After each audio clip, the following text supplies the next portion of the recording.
Deux chiffres claquent et le Burkina Faso retient son souffle. D'un côté, des fonds clandestins, des mallettes, des promesses de promotion. De l'autre, une cohésion qui se resserre, comme si chaque tentative d'achat révélait surtout qui tient la chaîne de commandement. Quand plus de 10 tentatives d'assassinat et plus de 50 arrestations entrent dans le même récit, que doit comprendre le public d'Ibrahim Traoré au-delà des slogans sur la stabilité? Peut-être qu'un bras de fer discret s'ouvre, où la pression étrangère produit l'effet inverse et où l'équilibre du Sahel commence à se recomposer sans bruit. Ce récit promet une lecture claire d'un affrontement rarement décrit avec précision. Comment des pressions financières et des réseaux clandestins cherchent à infléchir la trajectoire d'un État sahélien et pourquoi leurs effets ne sont plus mécaniques. L'enjeu est immédiat. Comprendre ce qui détermine la solidité réelle d'un pouvoir quand l'ingérence se fait patiente, fragmentée et transnationale. Pour le lecteur, le bénéfice est concret. Distinguer les faits structurants du bruit narratif. Au cœur de cette analyse se trouve une question de méthode. Il ne s'agit pas d'aligner des accusations, mais de replacer des données, des séquences et des réactions dans un ordre intelligible. Quand des chiffres circulent, tentatives d'assassinat, arrestations, flux financiers, leur juxtaposition éclaire des mécanismes invisibles à première vue. Cette approche permet d'éviter deux pièges fréquents: réduire la crise à une instabilité interne ou l'expliquer uniquement par des jeux d'influence externe. En filigrane, le cas d'Ibrahim Traoré sert de prisme pour observer une dynamique plus large où la souveraineté se mesure moins au discours qu'à la capacité d'absorber des chocs répétés sans se fragmenter. C'est cette logique et ses implications régionales que les sections suivantes vont déplier. Plus de 10 tentatives d'assassinat en moins de 2 ans et plus de 50 officiers arrêtés pour implication directe dans des complots successifs. Ces deux chiffres, rarement placés côte à côte, constituent la mini-révélation centrale. La menace entourant Ibrahim Traoré n'a jamais été marginale, et sa structuration dépasse largement le cadre burkinabé. Ils indiquent une pression continue, organisée et suffisamment financée pour durer. Pour comprendre cette dynamique, il faut revenir à l'arrivée au pouvoir d'Ibrahim Traoré en 2022, dans un Burkina Faso déjà fragilisé par l'insécurité, les tensions économiques et une forte exposition régionale. Le pays occupe une position charnière au cœur du Sahel, combinant instabilité politique chronique et ressources naturelles convoitées, notamment l'or et d'autres minerais stratégiques. Cette combinaison transforme rapidement le territoire en point focal d'intérêts extérieurs concurrents. Dans ce contexte, les premières alertes ne prennent pas la forme de coups d'État spectaculaires, mais de signaux faibles. Des officiers intermédiaires rapportent des approches inhabituelles, propositions de soutien financier, promesses de promotion accélérée ou contacts établis par des intermédiaires se présentant comme de simples partenaires commerciaux. Pris isolément, ces faits semblent anecdotiques. Mis en série, ils dessinent une architecture d'influence patiente. Ce qui distingue cette séquence, c'est la cohérence progressive des tentatives. Les enquêtes internes révèlent des liens avec des réseaux opérant depuis plusieurs pays voisins, suggérant une coordination régionale plutôt qu'une dissidence spontanée. L'objectif n'est pas seulement de créer un chaos immédiat, mais d'éroder la chaîne de commandement, maillon par maillon, jusqu'à provoquer une rupture décisive. Dans cette phase initiale, Ibrahim Traoré apparaît moins comme un acteur idéologique que comme un point de convergence. Sa capacité à maintenir une cohésion minimale transforme chaque tentative avortée en révélateur. Plus la pression s'intensifie, plus la nature externe de la menace devient lisible. C'est cette lecture, encore incomplète mais déjà structurante, qui prépare la bascule des événements suivants. À ce stade, la crise cesse d'être abstraite et se matérialise à travers des trajectoires individuelles. Un premier officier, basé dans le nord du pays, devient un personnage guide malgré lui. Approché à plusieurs reprises avec des propositions financières considérables pour rééquilibrer le commandement, il choisit de signaler ses contacts à sa hiérarchie. Ce geste déclenche une vérification interne qui met au jour un canal d'infiltration actif depuis des mois, bien au-delà de son unité. Peu après, un second cas confirme que ces approches ne sont ni isolées ni improvisées. Un officier logistique rapporte une tentative d'échange, un soutien matériel discret contre l'accès à des informations sensibles. L'enquête conjointe qui s'ensuit révèle des connexions directes avec des réseaux opérant depuis un pays voisin du Sahel. À ce moment précis, la perception change au sommet de l'État. Les signaux faibles se transforment en preuves convergentes. Ces épisodes ont un impact immédiat sur l'appareil sécuritaire. Des procédures de contrôle sont renforcées, des rotations discrètes sont opérées, et certains postes sensibles font l'objet d'une surveillance accrue. L'objectif n'est pas encore de communiquer, mais de comprendre l'ampleur réelle du phénomène avant qu'il ne devienne incontrôlable. Pour Ibrahim Traoré, ces affaires jouent un rôle déterminant. Elles déplacent le centre de gravité de la crise. Il ne s'agit plus de gérer des loyautés individuelles, mais de contenir une architecture extérieure capable de s'adapter rapidement. L'effet précoce est clair et mesurable. La menace est reconnue comme systémique, non accidentelle. Cette prise de conscience prépare la séquence suivante où la confrontation devient ouverte. Le basculement s'opère lorsque des signaux épars se transforment en séquences lisibles. D'abord, l'activation. Les services de sécurité compilent des rapports qui, mis bout à bout, montrent une accélération des approches ciblant des officiers clés. Les propositions deviennent plus insistantes, les intermédiaires plus audacieux et les montants évoqués plus élevés. Ce glissement marque le passage d'une phase exploratoire à une phase opérationnelle, où l'objectif n'est plus de tester des failles, mais de provoquer des défections concrètes. Vient ensuite la montée en tension. En novembre 2024, l'arrestation d'un intermédiaire porteur d'une mallette contenant 5 milliards de francs CFA agit comme un révélateur brutal. Cette somme, destinée à acheter la loyauté d'officiers stratégiques, change l'échelle de lecture. Elle démontre que les réseaux impliqués disposent de ressources financières capables de soutenir une campagne prolongée. À ce moment, l'affaire cesse d'être traitée comme une succession d'incidents et devient un dossier prioritaire, suivi au plus haut niveau de l'État. La phase suivante est celle du pic. En septembre 2024, une tentative de coup d'État se déclenche simultanément sur deux axes: la prise d'un dépôt stratégique et une manœuvre visant l'environnement immédiat du palais présidentiel. Les forces loyales réagissent en quelques minutes, empêchant toute prise de contrôle durable.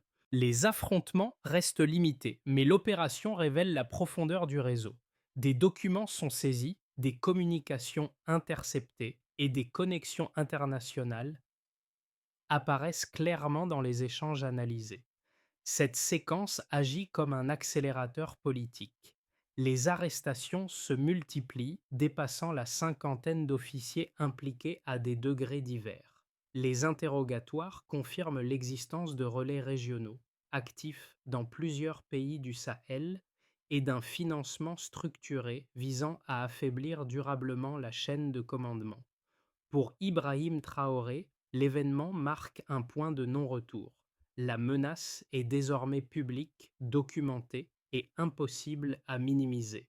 Les répliques ne tardent pas. À l'intérieur, l'armée se resserre autour de son noyau loyaliste. Des rotations rapides sont mises en place, les postes sensibles sont sécurisés et les circuits d'information sont centralisés. À l'extérieur, la pression change de registre. Certains discours diplomatiques évoquent la nécessité de stabiliser le pays, tandis que d'autres mettent en avant le risque d'une dérive autoritaire. Ces narratifs fonctionnent comme une seconde ligne de pression, moins visible que les mallettes, mais tout aussi stratégique. Ce qui frappe dans cette chronologie, c'est l'effet inverse produit par l'ingérence. Chaque tentative avortée renforce la cohésion interne au lieu de la fragiliser. L'opinion découvre que la crise ne relève pas uniquement de rivalité interne, mais d'un jeu de puissance transnationale. La ligne des événements montre ainsi une dynamique claire: activation discrète, pic violent, réplique politique. À ce stade, le rapport de force n'est pas figé, mais la trajectoire a changé.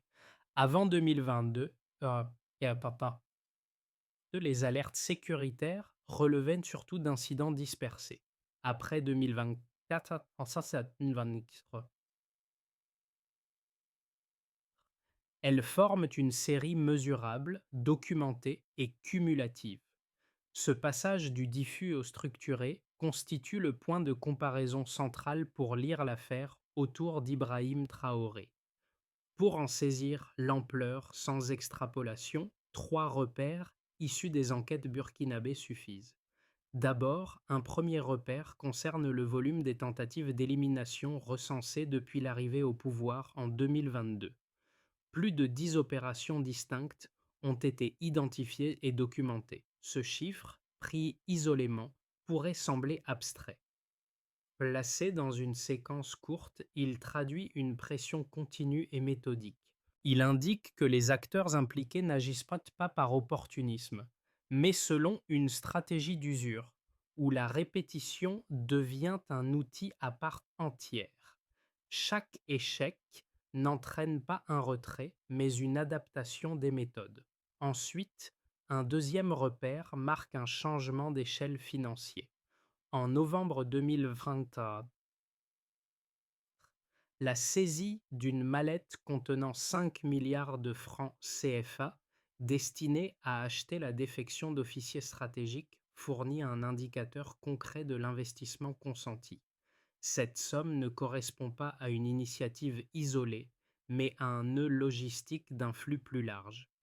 Elle révèle la capacité des réseaux extérieurs à mobiliser rapidement des ressources considérables pour influencer la chaîne de commandement. L'argent devient ici un instrument de structuration, pas seulement de corruption ponctuelle.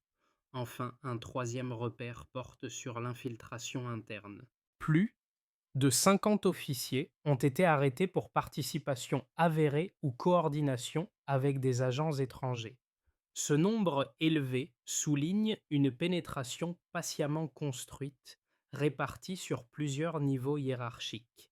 Il montre aussi que la menace ne se limitait pas à quelques figures marginales, mais cherchait à créer des relais capables d'agir simultanément, au moment opportun.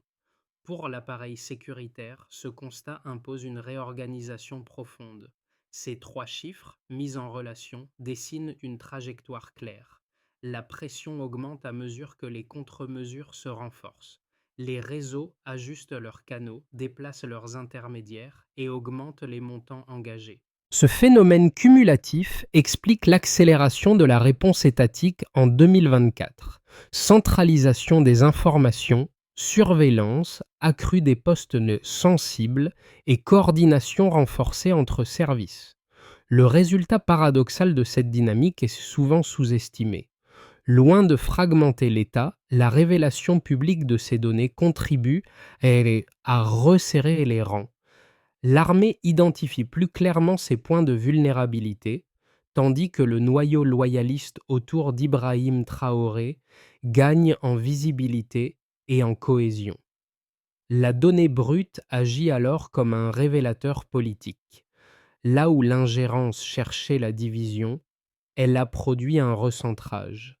Ainsi, la lecture quantitative ne sert pas seulement à mesurer la menace. Elle permet de comprendre pourquoi, à ce stade, la trajectoire du Burkina Faso ne correspond plus au schéma attendu par les acteurs extérieurs. Deux argumentaires concurrents structurent le débat autour de la crise burkinabé et méritent d'être présentés dans leur forme la plus solide avant toute confrontation aux faits. Le premier, souvent avancé par certaines puissances extérieures, soutient qu'une influence discrète serait justifiée par la nécessité de préserver la stabilité régionale. Selon cette lecture, le Burkina Faso constituerait un maillon critique du dispositif sécuritaire sahélien. Un pouvoir perçu comme imprévisible risquerait d'aggraver les flux d'insécurité transfrontalière, mettant en danger des équilibres déjà fragiles. Dans ce cadre, les actions clandestines seraient interprétées comme des manœuvres préventives destinées à éviter une dégradation incontrôlée plutôt qu'à renverser un gouvernement. Le second argumentaire, plus institutionnel, met l'accent sur les risques d'une centralisation excessive du pouvoir. Il affirme que la consolidation rapide de l'autorité présidentielle pourrait affaiblir la pluralité politique et compliquer la coopération internationale. Cette thèse insiste sur la dépendance du pays à des partenariats logistiques et diplomatiques, notamment dans la lutte contre les groupes armés. Une rupture avec des alliances traditionnelles serait alors présentée comme un facteur d'isolement susceptible de fragiliser l'État à moyen terme. Ces deux positions reposent sur des préoccupations réelles. La stabilité régionale est un enjeu concret et la concentration du pouvoir comporte toujours des risques. Toutefois, les données issues des enquêtes burkinabées introduisent une contradiction majeure. Plus de 10 tentatives d'assassinat documentées, la saisie de 5 milliards de francs CFA destinés à acheter des défections et l'arrestation de plus de 50 officiers impliqués montrent que les actions observées dépassent largement une logique de prévention. Elles relèvent d'initiatives proactives visant à remodeler l'équilibre interne par des moyens financiers et militaires. Dans ce cadre, la résistance du pouvoir autour d'Ibrahim Traoré apparaît moins comme un facteur d'instabilité que comme un frein à une fragmentation rapide de l'État. La confrontation des thèses révèle ainsi un point clé. Ce ne sont pas les contre-mesures qui ont fait monter la tension, mais l'ampleur des tentatives destinées à contourner la souveraineté burkinabé.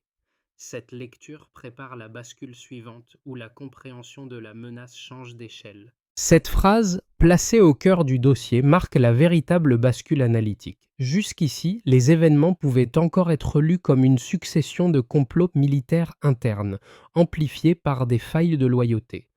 Or, les enquêtes consolidées en 2024 imposent un changement de focale.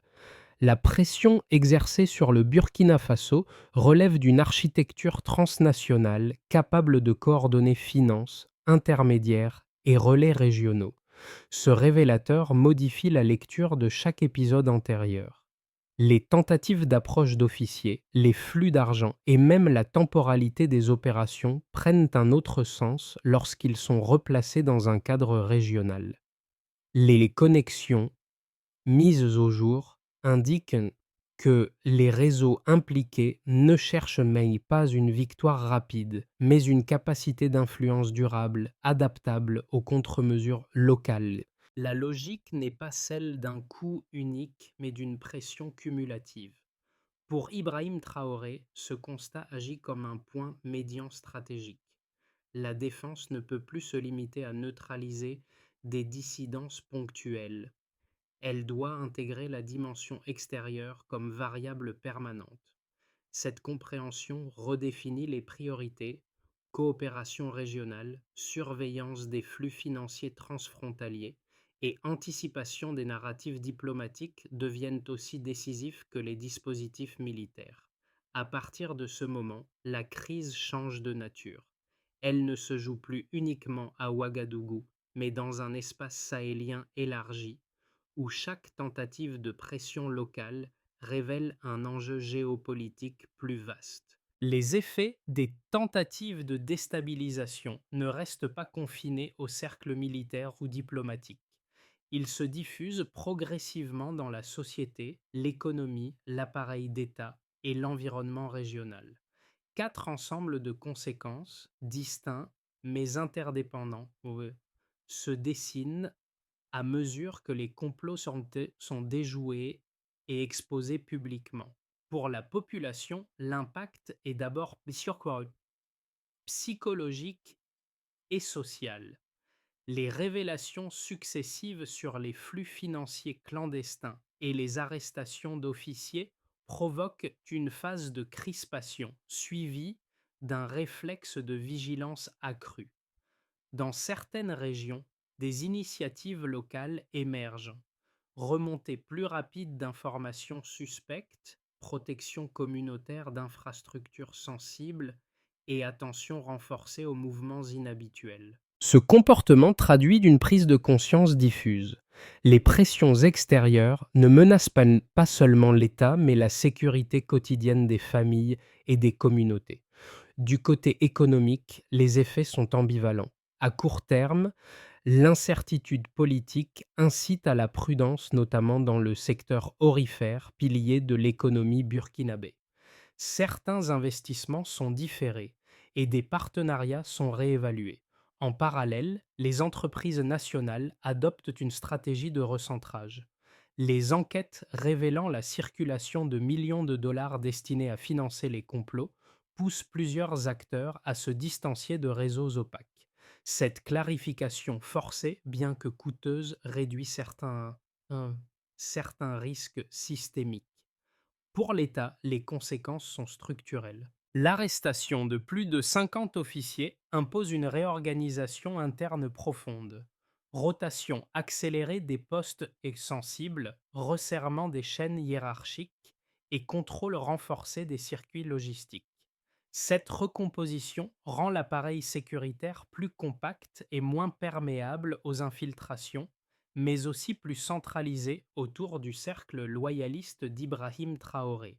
Les complots déjoués deviennent un argument interne pour renforcer la doctrine sécuritaire et justifier des mesures de contrôle accrues.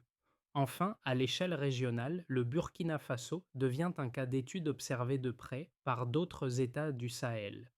L'échec répété des tentatives de renversement envoie un signal. Les réseaux transnationaux cherchant à manipuler les gouvernements par l'argent et les relais militaires peuvent être contrés.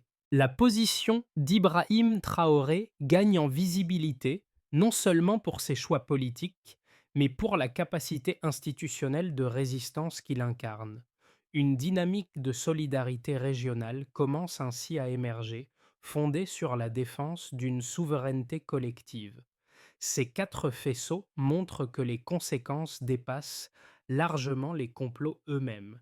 Elles redessinent durablement les équilibres sociaux, économiques et géopolitiques. À horizon de 6 à 12 mois, l'évolution de la situation burkinabé peut être envisagée selon trois trajectoires distinctes. Aucune ne constitue une prédiction. Chacune découle des dynamiques déjà observables dans les données, les réactions institutionnelles et les ajustements régionaux qui ont suivi les complots déjoués autour d'Ibrahim Traoré.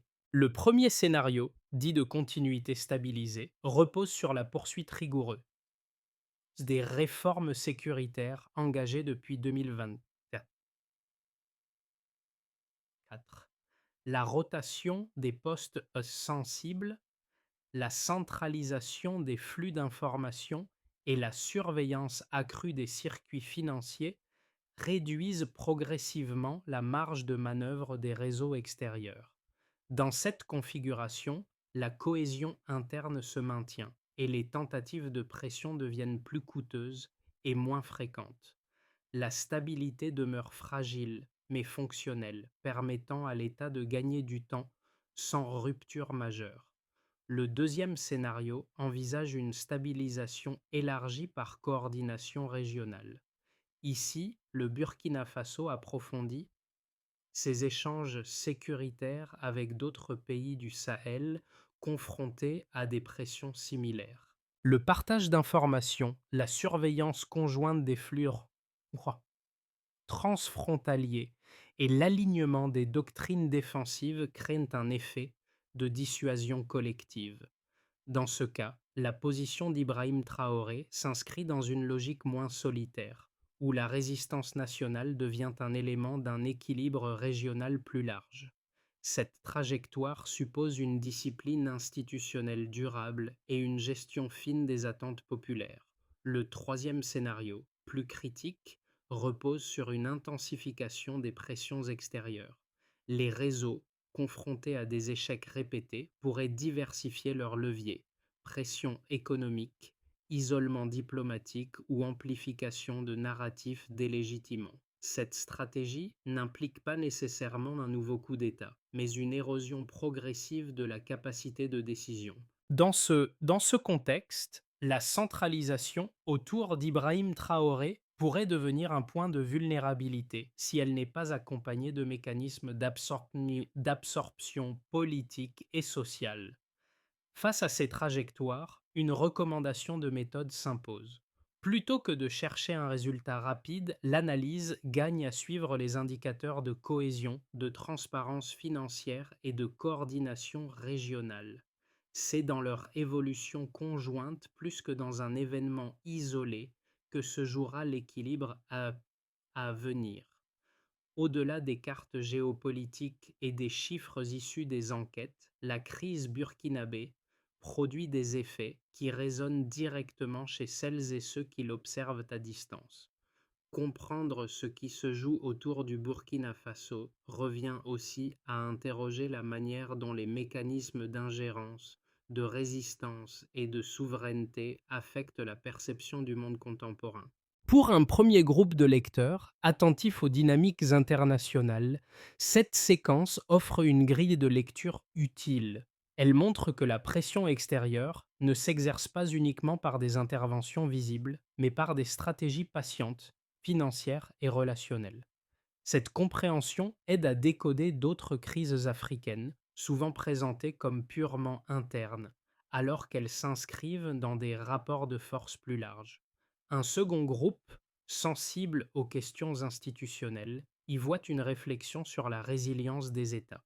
Le cas burkinabé rappelle que la solidité d'un appareil public ne dépend pas seulement de ses ressources, mais de sa capacité à identifier ses vulnérabilités et à y répondre sans se fragmenter. Les arrestations, les réorganisations internes et la centralisation de certaines décisions illustrent des choix difficiles mais structurants face à une menace diffuse. Enfin, pour les lecteurs concernés par les enjeux sociaux, cette crise souligne une réalité souvent négligée. Les pressions extérieures, même lorsqu'elles ciblent des élites militaires ou politiques, produisent des effets en cascade sur les populations. Vigilance accrue, incertitude économique et sentiment d'exposition rappellent que la souveraineté n'est pas un concept abstrait, mais une condition qui influence la vie quotidienne. À travers ces trois niveaux d'impact, le lecteur est invité à dépasser une lecture émotionnelle ou binaire. Observer comment un État tente d'absorber des chocs répétés permet de mieux comprendre les fragilités, mais aussi les marges d'action qui façonnent l'équilibre international actuel. Face à une pression extérieure structurée et persistante, la sortie durable de crise ne peut reposer sur une mesure unique. Elle s'organise plutôt autour d'une séquence d'actions coordonnées, chacune répondant à une vulnérabilité identifiée au fil des enquêtes menées depuis 2024. Pour Ibrahim Traoré, l'enjeu central consiste à transformer des réponses d'urgence en mécanismes stabilisateurs, sans figer le système politique. D'abord, une première étape concerne la gestion interne des forces armées. Une rotation programmée des postes sensibles, associée à des audits réguliers, permet de réduire les risques d'infiltration durable. L'indicateur clé n'est pas la multiplication des contrôles, mais la capacité à détecter rapidement des anomalies dans les circuits logistiques et décisionnels. Ensuite, une deuxième étape se situe sur le terrain financier. L'instauration de dispositifs de traçabilité pour les flux liés aux partenariats stratégiques limite l'utilisation de canaux opaques. Le critère de suivi repose sur l'écart entre flux déclarés et flux observés, plutôt que sur des annonces politiques générales. Puis vient la dimension régionale, le renforcement des coopérations sécuritaires avec des États confrontés à des pressions similaires permet de diluer l'impact des réseaux transnationaux. Ici, la mesure pertinente n'est pas le nombre d'accords signés, mais leur niveau d'opérationnalité concrète. Enfin, une quatrième étape implique la société civile. Encourager des mécanismes de vigilance communautaire améliore la remontée d'informations sans militariser excessivement l'espace public. Le délai entre signalement et intervention devient alors un indicateur de performance. Enfin, la gestion des ressources naturelles constitue un levier décisif. Un encadrement plus strict des concessions réduit les marges de pression économique extérieure. Pour Ibrahim Traoré, cette feuille de route n'élimine pas les risques, mais elle crée un environnement où chaque tentative d'ingérence rencontre une structure capable d'absorber le choc sans se désarticuler. Lorsque l'on revient aux premiers signes apparus au début de cette séquence, ces approches discrètes, ces promesses murmurées, ces enveloppes proposées dans l'ombre, leur portée apparaît aujourd'hui avec une clarté nouvelle. Ce qui semblait marginal devient d'un fil conducteur. Le détail initial, presque invisible, racontait déjà l'histoire d'une pression patiente cherchant à fissurer la cohésion de l'intérieur. Les événements qui ont suivi des tentatives d'assassinat aux réseaux transnationaux, mises au jour en 2024, donnent à ce motif une dimension plus large.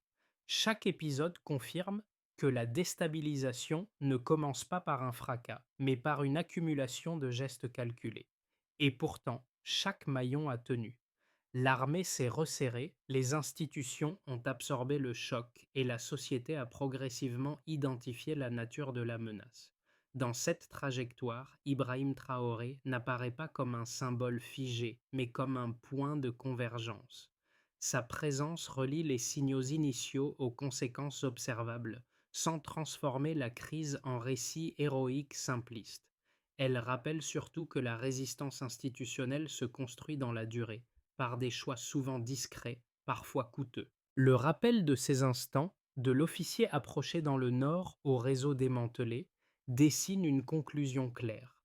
La souveraineté se joue dans la vigilance quotidienne, bien avant les ruptures visibles. C'est là que se décide l'équilibre réel. Au terme de ce parcours, l'histoire récente du Burkina Faso invite à une réflexion plus large sur la manière dont les sociétés contemporaines font face aux pressions extérieures.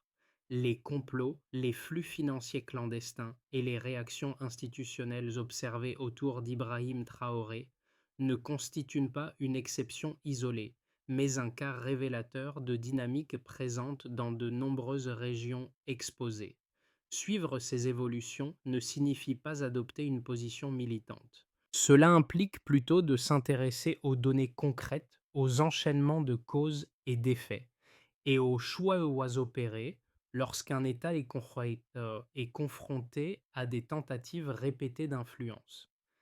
Partager ce type d'analyse contribue à déplacer le regard, en donnant de la visibilité à des réalités souvent réduites à des slogans ou à des lectures simplifiées. Si ces enjeux vous interpellent, prolonger la réflexion peut passer par des échanges, des comparaisons avec d'autres contextes africains ou une attention accrue aux indicateurs plutôt qu'aux récits dominants. La question reste ouverte et mérite d'être discutée collectivement. Dans un environnement international saturé d'intérêts concurrents, qu'est-ce qui permet réellement à un État de préserver sa trajectoire sans se refermer sur lui-même ?